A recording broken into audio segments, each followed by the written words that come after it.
मित्रों, आज के मेरे एक वीडियो में के संदर्भ में जिसमें मैंने सूक्ष्म शरीर से संबंधित बात कही थी कि मैं जब अपने सूक्ष्म शरीर से बाहर निकला तो तब मुझे ये विश्वास हुआ कि हमारे शास्त्र सब सही हैं। तब से मुझे शास्त्रों पर विश्वास हुआ। तो हमारे मित्र ने, जो कि मेरे परम मित्र हैं और युवावस्था से मेरे मित्र हैं और ध्यानी हैं, तो और अच्छे अनुभवी हैं। अब ये मैं नहीं कह सकता कि उन्होंने गुरु दीक्षा किससे लिया कि नहीं लिया, ये मैं नहीं कह सकता।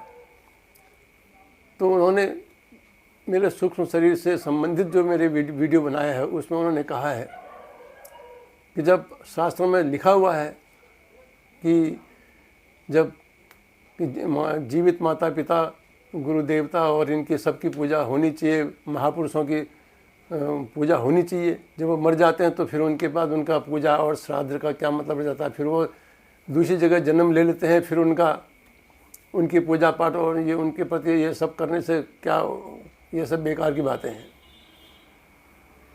तो उनके संदर्भ में इस प्रश्न के इन संदेह के संदर्भ में मैंने यह कहा है कि मैंने चूँकि अपना शुभ शरीर देखा है, इसलिए मैं मानता हूँ कि हम जब किसी भी देवी देवता का आह्वान करते हैं, वो यहाँ उपस्थित होते हैं तो उनको दीवारें नहीं रोकती हैं, उनको छत नहीं रोकते हैं, उनको कोई रुकावट उनके आने जाने में नहीं है।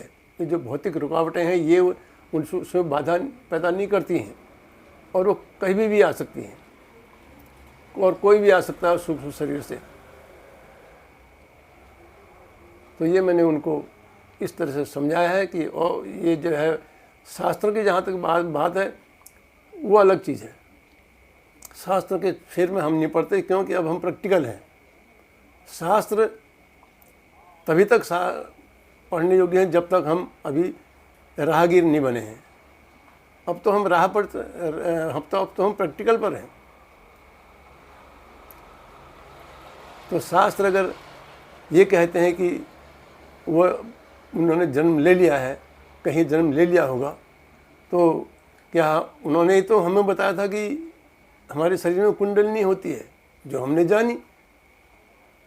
अब इसको आप वहम कर सकते हैं, आप बुद्ध को वहम कर सकते हैं कि बुद्ध को बुद्धत्व तो प्राप्त नहीं हुआ, तो ये वहम होगा। आप कह सकते हैं कि कृष्ण के पास कोई शक्ति नहीं थी, ये सब कथाएं हैं।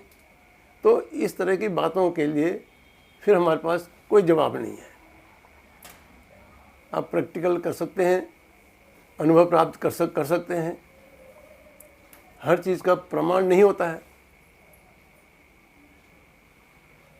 तो जब हमारे शास्त्रों ने कहा है कि इस दिन अमावस्या होती है, इस दिन पूर्णमासी होती है, तो होती है। हम खोज नहीं कर सकते हैं तो कम से कम जिन्होंने खोज करके हमें दी हुई है, हम शुरू में उसको मान के तो चलें।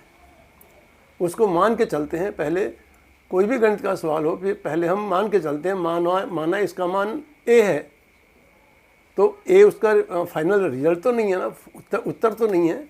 उत्तर तो बाद में लास्ट में मिलेगा। जब हम खूब मेहनत करेंगे और पूरा प्रश्न गणित का हल करेंगे, तब जा कर के उसका उत्तर निकलेगा। वो ए का मान तब निकलेगा। तो शुरू में जो हम मान के चलते हैं कि ये गुरु है, ये पहुंचा हुआ गुरु है और ये कुंडलिनी शक्ति भी है, ये सूक्ष्म शरीर भी है, जब पहले हम जब मान के चलते हैं, फिर हम प्रयोग करते हैं, तो उसके बाद वो हमारे सामने प्रकट होती हैं। तब फिर हमारा वो मानना फिर वो प्रत्यक्ष रूप में सत्य हो जाता है। तो इसलिए उनको मैंने इस भाषा में बताने की कोशिश की है। वो हमारे मित्र हैं, अनुभवी हैं, जिज्ञासु हैं। मेरी तरह से वो भी राहगीर हैं, सत्य के मार्ग के राही वो भी हैं।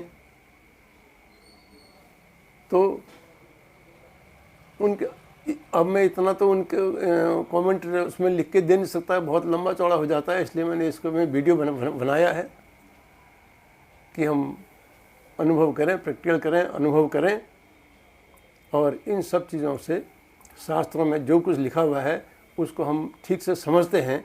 ऐसा भी हमारा मानना ठीक नहीं है। शास्त्रों को भी हम ठीक से नहीं समझ पाते हैं। गुरुओं के वचनों को भी हम ठीक से नहीं समझ पाते हैं, क्योंकि हमें अपना लेवल उठाना होगा। उस लेवल तक जब तक हम नहीं पहुंचेंगे तब तक हम किसी को नहीं समझ पाएंगे। गुरु के लेवल पर पहुंचने के लिए हमें परम होश प्राप्त करना पड़ेगा। शास्त्रों के लेवल पर पहुंचने के लिए हमें कुछ शास्त्रों का लेवल हासिल करना पड़ेगा। इसलिए प्रैक्टिकल और एक्सपीरियंस ये सबसे उत्तम है। धन्यवाद।